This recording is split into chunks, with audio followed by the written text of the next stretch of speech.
Dolphins. Dolphins are animals that live in the sea. Unlike many sea animals, they are mammals, not fish. Dolphins have long, smooth bodies and flippers instead of fins. When they swim, dolphins move their tails up and down instead of side to side, as fish do. Dolphins must go to the surface of the water to breathe. A dolphin breathes through a hole on top of its head. Dolphins send out pulses or vibrations of sound to find things. The sound bounces off an object and back to the dolphin. The dolphin uses the sound to tell where the object is. If you go to an aquarium or a zoo, you will most likely see bottlenose dolphins. They look like they are smiling. These animals are friendly and smart. They can be trained to jump through hoops, throw balls through nets, and walk backward on the water using their flexible tails. People have long been enchanted by dolphins. The ancient Greeks drew pictures of them on pottery and walls. For centuries, sailors have believed that catching glimpses of dolphins following their ships would bring them good luck.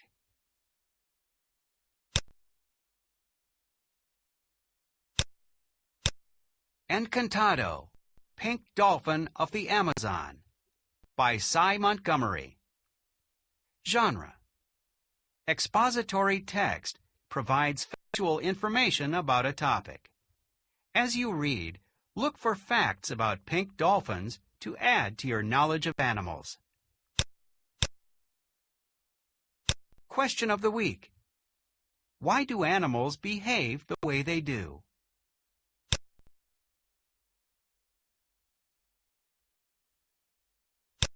Encounters with Encantados.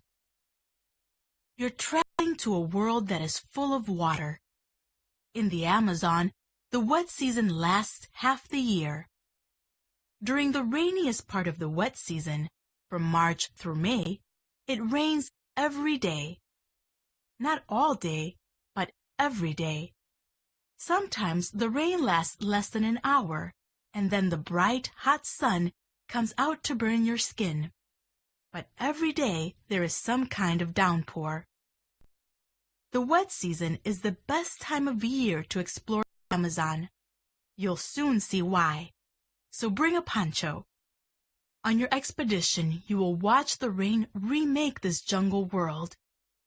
Swollen with rainwater, the Amazon River and its many branches, smaller rivers called tributaries, overflow their dry season banks.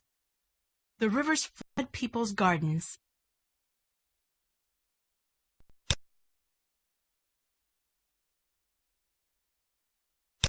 Water covers the village soccer fields.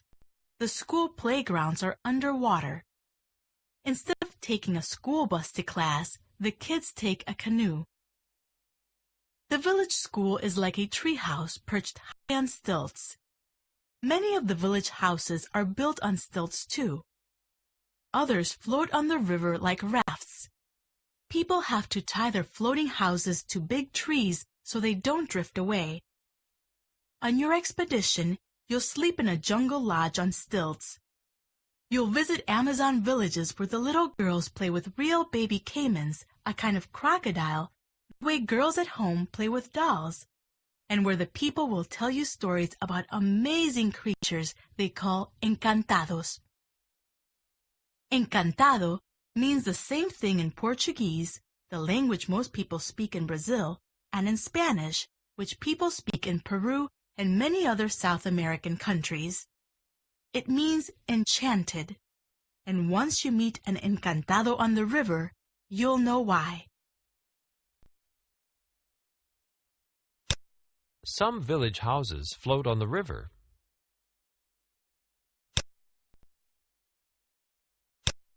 Whales of the Amazon. Everything about them sounds impossible. Pink dolphins. Dolphins who live in rivers, not in the ocean. And not just any rivers.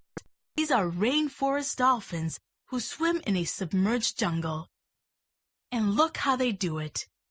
Unlike the athletic dolphins who jump through hoops for aquarium shows, pink dolphins don't leap out of the water. Watch. They swim slowly, low in the water. They don't look like regular dolphins either. Unlike the ones who swim in the sea, the pink dolphin doesn't have a tall, pointed fin on the back, sticking out of the water like sharks. Pink dolphins just have a low ridge which makes them difficult to spot. Besides making sounds from their mouths, dolphins, as well as many whales, can also send out pulses of sound, like an invisible beam of light from inside their foreheads. The sound beams are too high-pitched for our ears. Listening with the help of special underwater microphones and recording devices, scientists have learned that these sounds are a series of pulsed clicks. The clicks travel through the water. When they hit an object, a tree branch, a tasty fish, or even a swimming person, the sounds come bouncing back to the dolphin. That's right, it's an echo. Dolphins can locate objects by their echoes. That's why this sense is called echolocation. It's also sometimes called sonar, which ships and submarines use to probe the water too. In fact, the echoes form a three-dimensional image in the brain, allowing the animal to see not only the object's shape and size, but also its insides.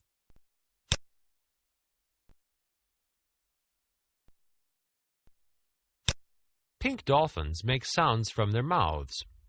They also call pulses of sound from inside their foreheads. Dolphin donut. A pink dolphin touches its tail to its nose. In addition to this super sonar, pink dolphins have another special talent. Ocean dolphins' bodies don't bend very well. They'd never be able to get around all the branches in the Amazon. Pink dolphins can bend their bodies to twist gracefully through the underwater treetops.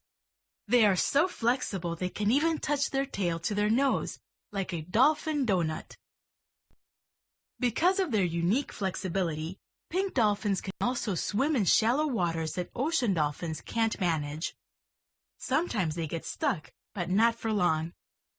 You probably have already noticed that pink dolphins have really big front flippers, almost like wings.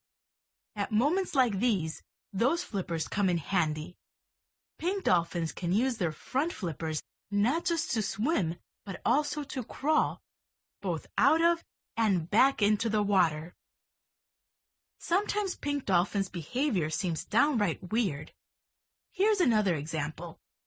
Sometimes they sleep upside down. Imagine finding a 300-pound dolphin floating upside down like a dead goldfish. Why do they do this?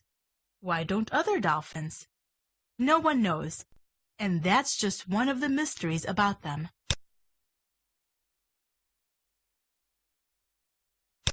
Moises Chavez at the helm of the canoe.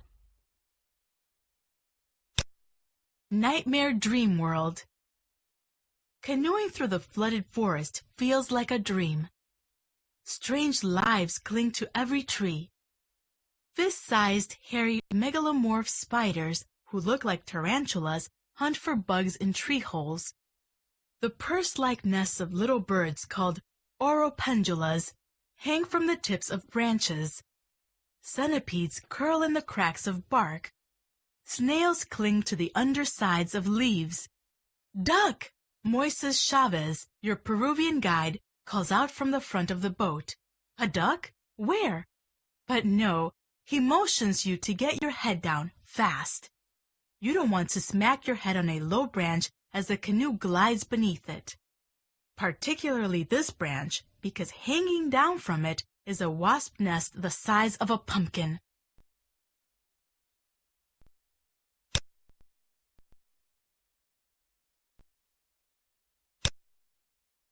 Fortunately, Moises knows these waterways well. He can warn you of the dangers. He grew up in the Amazon rainforest. His father was a teacher working in Amazonian Indian villages. Moises speaks some of the Indian languages as well as Spanish and English. He has learned many of the jungle's secrets, including where to find the pink dolphins. Today, he's taking you to his favorite lake, where he knows you'll see pink dolphins. But to get there, you have to thread through twisting waterways, the heart of the Amazon rainforest. Trees poke out of the water on all sides.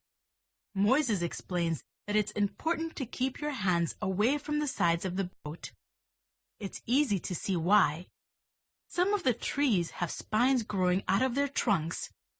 They're sharp as needles, he says. Don't touch the trees. See this guy? He points to a tree with smooth bark. This guy has sap that can burn your skin. And this guy, he says, pointing to a short tree with yellow flowers. From its leaves you can make a tea to cure yellow fever. And this guy,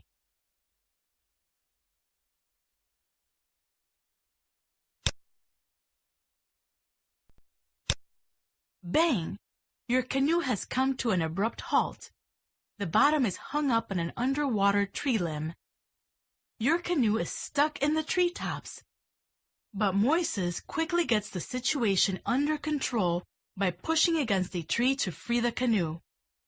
You're over the log, but you're not out of trouble. Watch out, calls Moises. Tangarana tree. Moises recognizes the tree's long oval leaves right away. And he also knows that its hollow stems teem with thousands of stinging black Tangarana ants. Each ant is more than an inch long. When something bumps against the tree, the ants think it's an attack on their home. Bravely, they'll rush to defend it. They'll even jump off branches into your canoe to sting you if they think their tree is threatened. At the last minute, with some skilled paddling, Moises veers the canoe away from its dangerous path. You miss the ant tree by inches. And then, pushing aside some branches like a curtain on a stage, Moises reveals your destination, the Dolphin Lake. You've made it. During the dry season, the lake is little more than a puddle. But now, full of rainwater, it covers an area larger than 1,000 football fields. It's shaped like a figure 8 with the crown of a mimosa tree poking up the middle. Across the lake you can hear a dolphin blowing. Cha!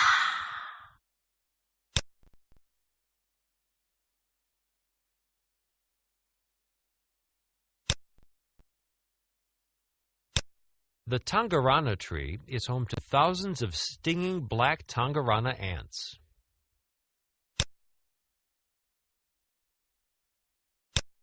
Reflections on the water. You're surrounded. At first, it seemed that you would see the dolphins only far away, just a pink shimmer on the water's surface. At first glance, you weren't sure whether you really saw one or just imagined it. But Moises had a great idea. Let's call them, he suggested. He leaned over the side of the canoe and, reaching underwater, banged on the side of the boat with his knuckles.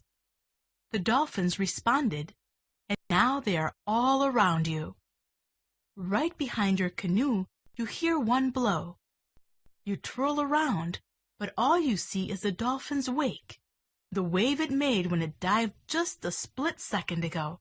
Then, cha! A dolphin surfaces in front. Look, cries Moises, but you see only a trail of bubbles. A diving dolphin leaves a wake and a trail of bubbles.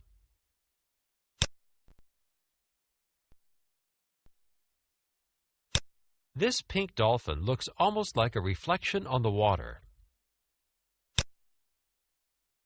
Splash! Off to your left, a big pink form has surfaced, but by the time you turn, you see only a tail. If the water were clear, as in an aquarium tank, you could see them swimming beneath the surface. But the water in the lake is as dark as night. It's not polluted. It's stained with natural chemicals from decaying rainforest leaves. Because of the dark water, it's impossible to count the dolphins. It certainly seems there are several. After all, one surfaced in back of the boat, then one in front of the boat. Another rose to the side. Does that mean there were 3 dolphins? Maybe not.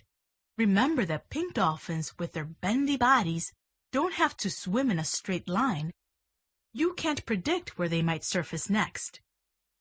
They can turn and twist beneath the water, even whirl around like a Ferris wheel. Maybe the 3 glimpses you had were all of the same dolphin. How would you tell?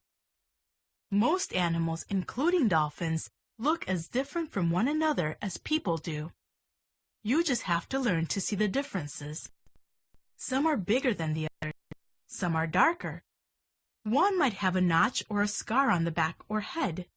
One might have a bent snout.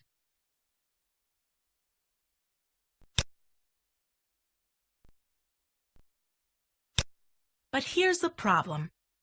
Because pink dolphins don't leap out of the water, and because the lake water is so dark, you never see much of any individual dolphin at one time. You get only little glimpses. Glistening pink top of a head here, a tail there, a quick look at the low fin on the back here, and you can't identify them by color, because these dolphins grow pinker with exercise, just as people do. For half an hour, the dolphins, whether one or several, continue to visit near your canoe. Could they be as curious about you as you are about them? As you and Moises paddle back to the lodge for dinner, you're full of questions about the dolphins. How many of them visit the lake? Do they stay there all year, or do they move to other lakes and rivers? Are there mothers with babies among them? What kinds of fish do they like to eat? Moises knows a lot about the wildlife in the Amazon, but even he doesn't know the answers to your questions. The bufeo, they are very mysterious, he says. Bufeo colorado is another name for the dolphin. Bufeo is the local word for dolphin. Colorado is a Spanish word that means ruddy or reddish.